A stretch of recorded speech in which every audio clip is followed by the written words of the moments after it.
નમસ્કાર દર્શક મિત્રો, @ગુજરાતમાં આપનું સ્વાગત છે। દેશભરમાં ટૂંક સમયમાં જ આખો દેશ નવરાત્રી દરમિયાન માં દુર્ગાના 9 સ્વરૂપોની પૂજામાં રંગીન બની જશે।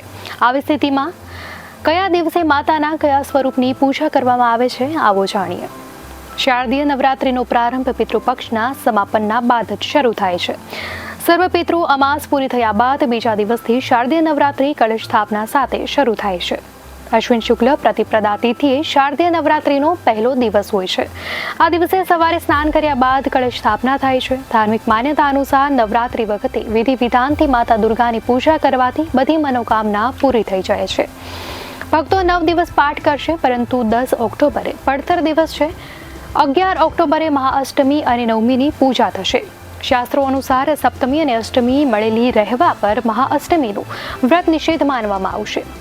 10મીએ સપ્તમી અને અષ્ટમી બંને છે, માટે શ્રદ્ધાળુ અષ્ટમીની પૂજા ન કરી ફક્ત મા ગૌરીની પૂજા કરશે। પહેલો દિવસ એટલે કે 3 ઓક્ટોબરે માતા શૈલપુત્રીની પૂજા કરવામાં આવશે। નોરતાના પહેલા દિવસે કળશથી સ્થાપના કરી મા શૈલપુત્રી સ્વરૂપની પૂજા કરવામાં આવે છે। દેવી દુર્ગાનું આ સ્વરૂપ માતા પાર્વતીનું સ્વરૂપ છે, જેનો જન્મ હિમાલયના રાજાના ઘરે થયો હતો। માના આ સ્વરૂપને શૈલપુત્રી કહેવામાં આવે છે। આ દિવસે દેવીની પૂજા પીળા વસ્ત્રો પહેરીને કરવામાં આવે છે અને દેવી શૈલપુત્રીને ગાયનું ઘી અર્પણ કરવામાં આવે છે। ભક્તો જીવનમાં સુખ અને સફળતા પ્રાપ્ત કરવા માટે દેવી બ્રહ્મચારિણી દેવીની પૂજા કરે છે। તે માતા દેવીનું અવિવાહિત સ્વરૂપ છે અને તેને પ્રેમ અને બલિદાનનું પ્રતીક માનવામાં આવે છે। નવરાત્રીના ત્રીજા દિવસે માતા ચંદ્રઘંટાનું પૂજન કરવામાં આવે છે। મા ચંદ્રઘંટાની પૂજા કરવાથી ખરાબ કાર્યો અને પાપોમાંથી મુક્તિ મળે છે। એવું માનવામાં આવે છે કે ત્રીજા દિવસે ભૂરા અથવા રાખોડી રંગના વસ્ત્રો પહેરીને દેવી માતાની પૂજા કરવાથી લાભ થાય છે। ત્યારે નોરતાના ચોથા દિવસે દેવી દુર્ગાના ચોથા સ્વરૂપ મા કુષ્માંડાની પૂજા કરવામાં આવે છે।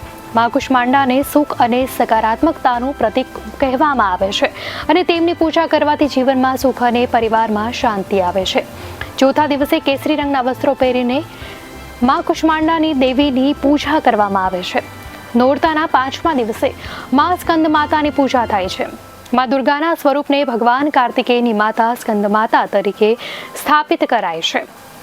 આ દિવસે બાળકો સાથે મા સ્કંદ માતાની પૂજા કરવાથી માતા સ્કંદ માતા ઘરમાં સુખ, શાંતિ અને સમૃદ્ધિ લાવે છે અને પરિવારના સભ્યોમાં પ્રેમ પ્રવર્તે છે તેવું માનવામાં આવે છે। ત્યારે નોરતાના છઠ્ઠા દિવસે મા કાત્યાયનીની પૂજા કરવાની પરંપરા છે। માતા કાત્યાયનીને 4 હાથ છે અને તેમની પૂજા કરવાથી અજ્ઞાત ભય અને રોગો દૂર થાય છે। આ દિવસે લાલ રંગના વસ્ત્રો પહેરીને માતા કાત્યાયનીની પૂજા કરવાની માન્યતા છે। નોરતાના 7મા દિવસે માતા કાળરાત્રિની પૂજા કરવાની માન્યતા છે। કાળરાત્રિને મા દુર્ગાનું સૌથી આક્રમક સ્વરૂપ માનવામાં આવે છે। આ દિવસે દેવી દુર્ગાની પૂજા વાદળી રંગના વસ્ત્રો પહેરીને કરવામાં આવતી હોય છે। આ દિવસે દેવી કાલરાત્રિની પૂજા કર્યા પછી ગોળ અને ગોળમાંથી બનાવેલી વાનગીઓ ચડાવવામાં આવતી હોય છે। નોરતાના 8મા દિવસની વાત કરીએ તો માતા મહાગૌરીની પૂજા કરવામાં આવે છે। માતા મહાગૌરી સંતાનોને સુખ આપે છે અને દરિદ્રતાનો નાશ કરે છે। એવી માન્યતા છે કે મા મહાગૌરીની પૂજા કરતી વખતે ગુલાબી રંગના વસ્ત્રો ધારણ કરવાની માન્યતા છે। નોરતાનો 9મો દિવસ અને છેલ્લો દિવસ માતા સિદ્ધદાત્રીની પૂજા કરવામાં આવે છે અને સૌથી વિશેષ માનવામાં આવે છે। નોરતાનો 9મો અને છેલ્લો દિવસ માતા સિદ્ધદાત્રીની પૂજા માટે સૌથી વિશેષ માનવામાં આવે છે। માતા સિદ્ધદાત્રી કમળ પર બિરાજમાન છે અને તેમની પૂજા કરવાથી જીવનમાં દરેક પ્રકારની સિદ્ધિઓ પ્રાપ્ત થાય છે। માતાની પૂજા કરવાથી રોગો અને દુઃખનો અંત આવે છે। આ દિવસે જાંબલી રંગના વસ્ત્રો ધારણ કરીને દેવી સિદ્ધદાત્રીની પૂજા કરવાની માન્યતા છે।